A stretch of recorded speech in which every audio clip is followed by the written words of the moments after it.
Wait a minute, that's not right. Punk and McIntyre paint the town red, but who puts a final wrench in the other's plans? Can Liv take a bite out of Rhea's title hopes with Daddy Dom in a shark cage? And 3 shocking returns highlight Bad Blood. Okay, and the news! And the news indeed, it was Bad Blood from Atlanta. And there sure was a lot of blood in this one, so usually we start with the championship matches, but we have to kick it off with Drew McIntyre and CM Punk getting totally bloody inside the cage.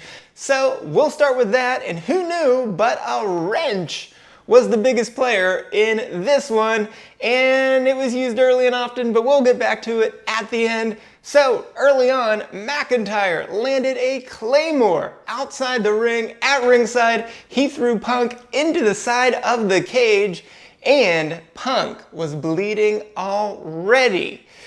Well, that was obviously a sign of things to come, because much later, Punk was on the floor and McIntyre came over to greet him at the ropes, but Punk used a toolbox that would house that wrench and hit him in the face, causing him to bleed.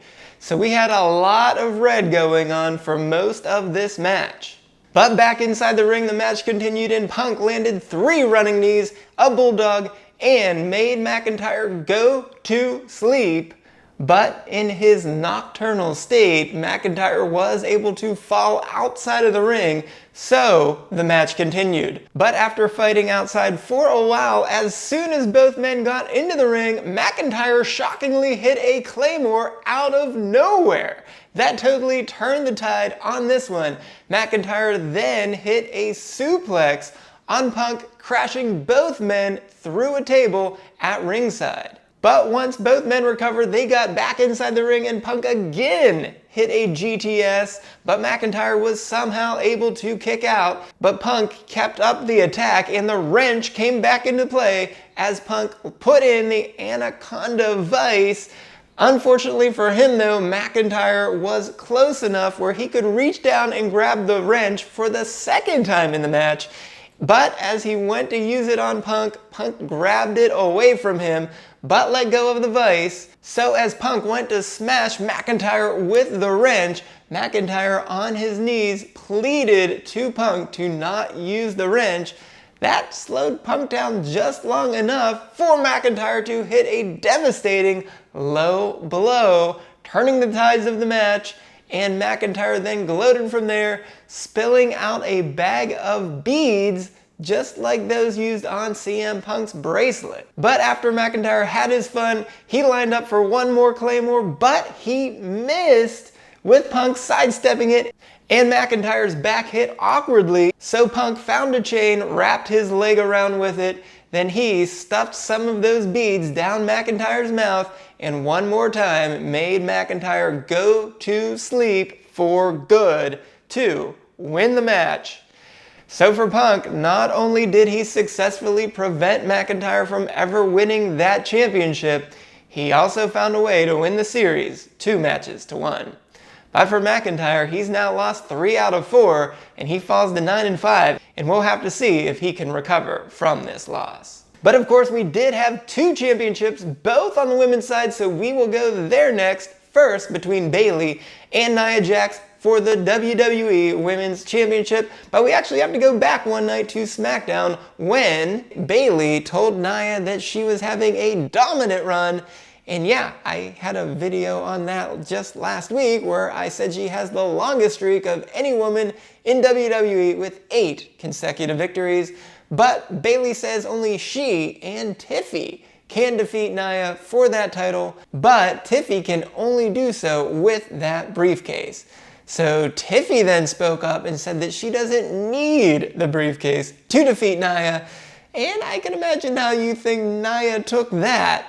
But Bayley continued, and she said that she has 0 respect for Tiffy, so that was enough for her. She attacked Bayley, but Bayley turned it around and took out both of them, using the briefcase on Nia to have her laid out. So Bayley left the ring, leaving Tiffy and Nia alone. Tiffy picked up that briefcase and yet again didn't use it, but Nia got a glimpse at that.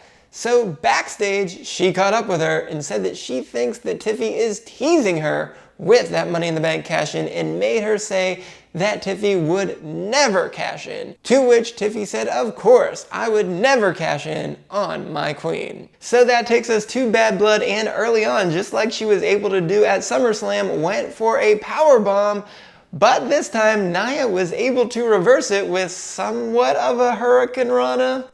It was not very smooth, but it was effective enough to get Bayley to the mat, and then Nia landed a Bayley to belly. But even with a dominant showing by Nia, Bayley was resilient as always as a former champion, and she was eventually able to hit a Samoan drop on Nia. But as Nia kicked out, Bayley went flying into the ref, keeping the ref on the ground. So when Bayley kicked Nia in the face, Nia's body flopped straight to the ground and on top of the ref. And while the ref was down, this gave Tiffany Stratton to come out yet again with that briefcase, and she hit Bayley with it so that both women were down on the mat. But Tiffy lost the briefcase in this battle, so the ref who had recovered picked it up and handed it back to her. So Tiffy yet again looked longingly to see if she was going to cash in, but Nia sat up just like The Undertaker might have back in the day. And she looked at Tiffy and was not very pleased with the sight that she saw. She got up and started yelling at Tiffy, but Bayley took this as an opportunity and she took Nia down, setting her up for another elbow drop. But this time, Tiffy threw the briefcase at Bayley, which fortunately Bayley was able to catch and threw it right back at Tiffy. But this gave Nia the opening she needed. She landed a Samoan drop off of the turnbuckle and then finished Bayley off with an Annihilator to retain the title and have her second successful title defense, continuing that dominant run that they talked about on SmackDown with her 9th straight win and improving to 12-3. Well, for Bayley, this was her second straight title loss to Nia, and she falls to 7-3-1. In the other championship match, we had Rhea Ripley taking on Liv Morgan for the Women's World Championship with Dominic Mysterio stuck in a shark cage. While on Monday Night Raw, Liv said that she would win because she is smarter than Rhea, and she smartly attacked that injured left knee over and over, including slamming it up against the ring post a couple of times. Liv also landed a very impressive sunset flip powerbomb off of the apron and into the barricade, and then later a code breaker off of the top rope. But Rhea eventually took over with her power dominance, and seeing that, Dom, even though he was apparently scared of heights, opened up the shark cage, but this did not immediately stop Rhea as she then hit a frog splash and then put in the prism lock. But once Rhea saw Dom with the cage open, she got Liv over underneath the shark cage, threw her up against both barricades, and then delivered a riptide right underneath Dom so he could see with the best view in the building. But after Rhea got Liv back inside the ring, Dom, in a last-ditch effort, tried to escape the cage, but he got his foot caught on a chain and he stumbled out of the cage, falling face first, luckily with his foot being caught in the chain so that he was just dangling there from the cage. Well, when Rhea saw this, she could not help herself, and instead of finishing off Liv and winning the championship, she got a kendo stick and started beating Dom like a piñata over and over and over again, just enjoying this way too much because she did not see Raquel Rodriguez return for the first time since Elimination Chamber, and Raquel attacked Rhea from behind, causing the disqualification right there. And then Raquel took Rhea back into the ring, hit her Tejana bomb, and then even though the match was over, she placed Liv on top of Rhea to kind of get a fake pin as well on top of that, just for good effect. Well, unfortunately for Rhea, she took her eyes off of the prize just a little bit too early there. But I guess she still gets a win, which happens to be her first one-on-one victory in 6 months since WrestleMania, and she goes to 4-1. For Liv, well, this was her first loss since March, and it stopped a 5-match winning streak, so she goes to 6-4.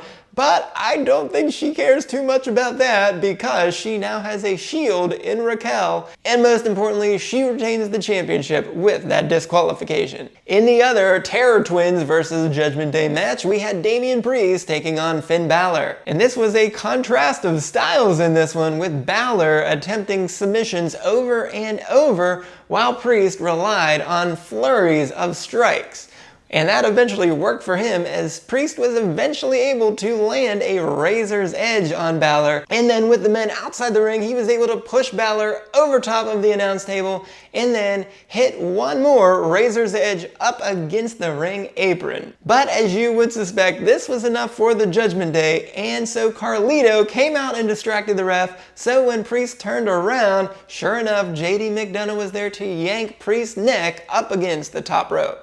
And this interference allowed Balor to land a coup de grace, but Priest somehow kicked out. So the distractions continued, with Carlito again getting on the apron, and this time McDonough threw a steel chair into the ring, and Balor, when he attempted to hit Priest with it, Priest delivered a kick to prevent it. But then McDonough ran right into the ring after Priest, but Priest flipped him over top of the top rope and onto Carlito. But in this distraction, Balor took advantage, and he did a couple of coup de grace with Priest still standing, so they did not land nearly as effectively as they would have if Priest were on the ground like normal. So when Balor went for the third one of these, Priest was able to grab Balor's neck and deliver a South of Heaven chokeslam and get the pin. So for Priest, he improves to 6-0 in all of these Judgment Day matches, and he is 10-2 in all one-on-one matches. So I think it might be time for Finn Balor to wave the white flag, as he has now fallen winless for 4 straight months and is just 1-7 in one-on-one matches. And in the main event, we had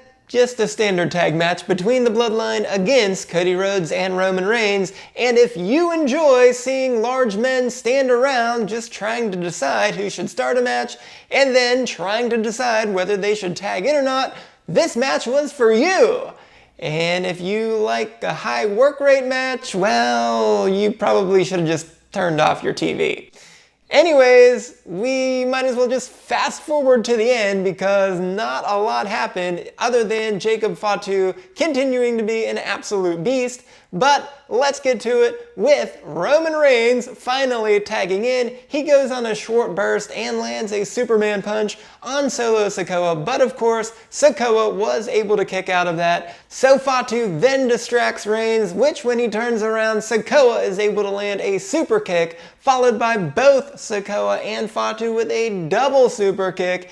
And then Fatu with a mighty moonsault in one corner, followed by Sikoa with a frog splash in the other corner. So obviously this was going to get the pin and get Reigns down for 3. But Rhodes, of course, came to the rescue to bail out Roman Reigns. So the match continued. Rhodes and Fatu spilled to the outside, and after taking a super kick, Fatu charged at Rhodes, but Rhodes avoided it, so Fatu crashed through the barricade into the timekeeper's area, which just enraged him further, so he just threw down several chairs at ringside.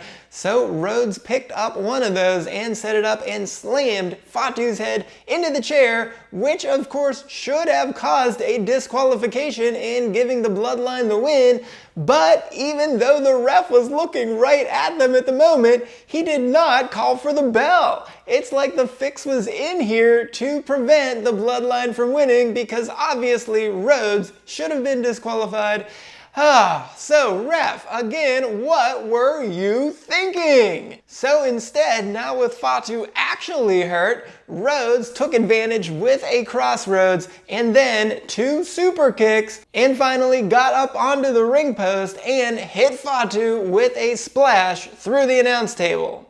So we finally got back to action in the ring where Reigns and Sikoa slugged it out, with Sikoa, of course, getting the better of it, landing a super kick, knocking Reigns backward, but luckily enough for Reigns, this gave him enough momentum to bounce off of the rope and hit a Superman punch. So Tonga and Loa were not going to have it go down like this, so they came out to distract Reigns and stop him from landing a spear. So Reigns charged after them on the apron, and instead when he turned around, Sikoa took advantage and landed a spear. But Reigns was somehow able to kick out of this, and Sikoa then noticed a hoodied figure show up behind Tonga and Loa.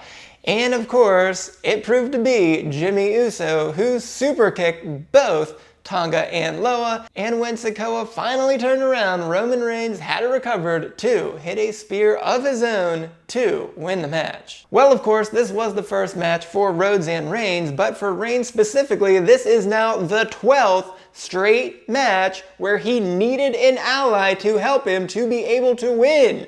12 in a row, folks, 12 in a row. But for Sikoa and Fatu, this was their second match as a duo in just 2 weeks, so they dropped a 1-1. But after the match, Jimmy got into the ring and Reigns looked absolutely shocked to see him, because heaven forbid he'd ever talk to his own cousin. But of course we'll talk about that later in the week. But for now, those two hugged it out and left the ring. But when they did, Tonga and Loa then came back into the ring and attacked Rhodes from behind. At which point Reigns thought about it for a few moments, but he had himself and Jimmy go into the ring and they cleared the ring of the Bloodline. Only at that point, the final boss's music hit and he came out to, well, count to 3, and then he just turned around and left. So that was a bummer if you were there, right? Well, anyways, who knows what The Rock has in store for himself next. But with that, let's go beyond the mat. And there was just one thing, with Triple H coming out to announce a new championship belt that will be awarded at Crown Jewel when the two men's champions battle each other and the two women's champions battle each other, and the winner of those matches will both get the Crown Jewel championship belts. And those things look awfully gaudy now, don't they? Just really sort of ridiculous and way too large. And I know we've had a lot of different things be awarded in Saudi Arabia, such as that green belt for the greatest Royal Rumble ever, the Best in the World trophy, and most recently the King and Queen of the Ring crowns. But this one sure looks like it will take the cake for the most ridiculous of them all. But of course, we still had SmackDown the night before, so we will start with a triple threat tag team ladder match for the WWE Tag Team Championships between the Bloodline, DIY, and the Street Profits. And of course, in a ladder match, you would expect a lot to happen, so we'll just hit a couple of the highlights, including DIY got Tonga Loa's head between a couple rungs of the ladder, and they met in the middle, kicking the ladder from both sides, causing Loa to go spinning to the ground. And the Street Profits got into the act with Ford landing a super blockbuster where he had to jump over top another ladder, and well, he didn't quite hit it perfectly. As Corey Graves would say, he got enough of it. Well, you and many probably thought that the Bloodlines, Solo Sikoa and Jacob Fatu, might come out to help Tonga and Loa, but the only outside interference was from B-Fab, as she grabbed a steel chair away from Tama Tonga, which allowed DIY to hit both members of the Bloodline in the back with steel chairs, which led to Ford hitting a frog splash off of the top rope onto Loa through a table that was set up at ringside, which was then followed up by DIY and Dawkins teaming up together to hit a triple powerbomb on Tama Tonga through the announce table. But DIY outsmarted the Street Profits, hitting a double super kick on Dawkins, and they climbed up the ladder, but the Street Profits weren't going to go down that easily, and they climbed up the ladder behind them, so all four of them were on the ladder battling it out when Ciampa inexplicably did a back body drop, sending both him and Dawkins threw a ladder in one of the corners of the ring. So Ciampa, for doing that and taking yourself out of the match, what were you thinking? But the other two were still on the ladder, so Tonga Loa recovered from going through the table, and he was able to grab the ladder and tilt it over so that Ford and Gargano fell into another ladder that was laying in the other corner of the ring. From there, Loa went up the ladder and grabbed the titles to remain the WWE Tag Team Champions. And that is now their second successful title defense, and they go to 3-0 in all tag matches for this particular duo. For DIY, they fall to 2-2 in multi-person tag matches and are just 2-5 in all title matches this year. But it's worse for the Street Profits as they go to 1-2 in multi-person tags and are 0-3 in all tag team title matches and still have not won tag gold since 2021. In another crazy match, we had Chelsea Green taking on Michin in a dumpster match. Well, Chelsea hit an amazing Canadian destroyer during the match, and that allowed her to throw Michin into the dumpster. But Michin recovered just enough to stop Chelsea from closing the lid, so the match continued. And Michin took it out on Chelsea, swinging a trash bag full of garbage onto Chelsea several times. Back in the ring, Michin was able to counter Chelsea, stopping her from hitting the Unpretty Her and following it up with Eat Defeat. But you can't beat your opponent with Eat Defeat in this match, so she put a trash can over top of Chelsea's head and went off the middle rope with a senton. So instead of just throwing Chelsea into the dumpster at this point, she decided to set up a chair on top of the dumpster.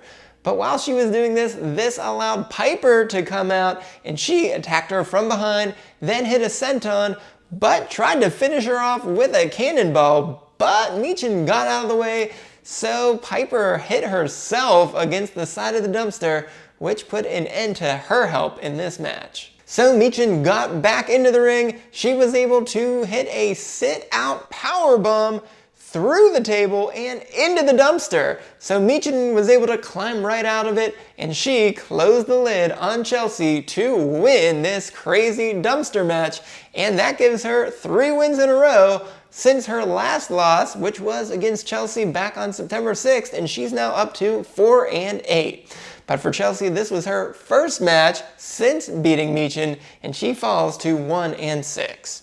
And even worse, she was completely covered in really disgusting and smelling garbage after the match, and everyone laughed at her backstage. In our other women's match, we had Naomi taking on Tiffany Stratton, and this was a rather methodical matchup where the opponents had each other very well scouted out with barely any big moves connecting, except Naomi was able to hit both a backpack stunner and her modified head scissors driver on Tiffy. But after a couple of defensive counters at the end of the match, Naomi was able to reverse Tiffy's pinning attempt into her own pinning combo to get the win. So Naomi stops a 2-match slide and improves back to 500 at 5-2. For Tiffy, she surprisingly lost 5 one-on-one matches in a row, falling to 500 after a 5-0 start at 5-1. And lastly, we had AJ Styles taking on Carmelo Hayes, and this was AJ Styles' first appearance since losing at Clash at the Castle on June 15th, and perhaps he should have stayed home the way this one turned out from him. But he said he was there to rebuild his legacy, so he challenged Carmelo Hayes to a match, but Hayes said no, he was good, only then to be interrupted by LA Knight, who gave Hayes 2 options. First, that he would go down there and punch him, or he could face Styles, and if he defeated him, Knight would make a case to Aldis to give Hayes the next US title opportunity. Well, once we actually got to the match, we didn't see it, but Michael Cole said that Styles had to be looked at by the doctors during the commercial break. So Styles fought on after the doc apparently checked him out. So when we returned, Styles landed a back backbreaker on Hayes, but this was not a very smart move because it was on the ankle that he had just hurt, so it re-aggravated it already, and the ref had to stop the match, giving Hayes an easy victory. So for Hayes, I guess he'll take it, and he's now won 4 out of his last 5 matches, improving to a pretty respectable now 5-7-1 record, and he went backstage to find Aldis and asked him about that US title opportunity, so Aldis said he would talk to him next week. But for Styles, perhaps Father Time has indeed finally caught up to him, so I might have to agree with Carmelo Hayes when he said to Styles before the match that Styles must be back to announce that he had signed a Legends contract. And I guess right here, you heard it last week where I said Styles must be coming back just to announce his retirement. So maybe that was the right way to go. Or maybe Styles will come back after a week or 2 off and he'll turn into the old AJ Styles. But for now, he's just 1-7. And with that, let's go to STFs. And in this weekend's STFs, we start with SmackDown for an incredibly light night where, speaking of night, we had LA Knight attacking Carmelo Hayes after his cheap win over AJ Styles for no apparent reason, so with that BFT, he will get a fine. And Bayley may have had no respect for Tiffy, but Tiffy decided to attack Bayley off of that, but for that instigation, Tiffany Stratton will get a fine. And then on Bad Blood, we of course start with the Judgment Day edition where Carlito came out to distract the ref, which allowed McDonough to yank Priest's neck, and then Carlito distracted again with McDonough throwing in a chair, so Carlito and McDonough will both pick up fines. But in the championship match between Rhea Ripley and Liv Morgan, Raquel Rodriguez attacked Rhea from behind, causing a DQ and preventing Rhea from getting the championship, so Raquel will have to get a 1-week suspension. But we also get a Bloodline edition, and it will be the one non-Bloodline member with Cody Rhodes using a steel chair to slam Jacob Fatu's head off of it. That should have been a disqualification, but even though the match continued, he does not get away from a fine, so Cody Rhodes will get a fine. Much later on, Tonga and Loa came out to distract Roman Reigns, but they did not have any physical contact. So when Jimmy Uso appeared behind them and super kicked both of them, that was not for retaliation, that was an instigation, so he will get a fine. And lastly, after the match, Tonga and Loa beat down Cody Rhodes, and then Fatu and Sikoa joined in on it, so even though Reigns and Jimmy cleared the ring, those 4 will each get fines. Both Nia and Liv were able to retain their titles with some outside help from Tiffy and the returning Raquel Rodriguez. Roman Reigns was also able to steal a victory with the help of the returning Jimmy Uso. And CM Punk and Drew McIntyre painted the town red, but Punk got the last laugh with an extra pint of Bad Blood. I'm Doktor O'Kay, reporting on the WWE, where everything is okay.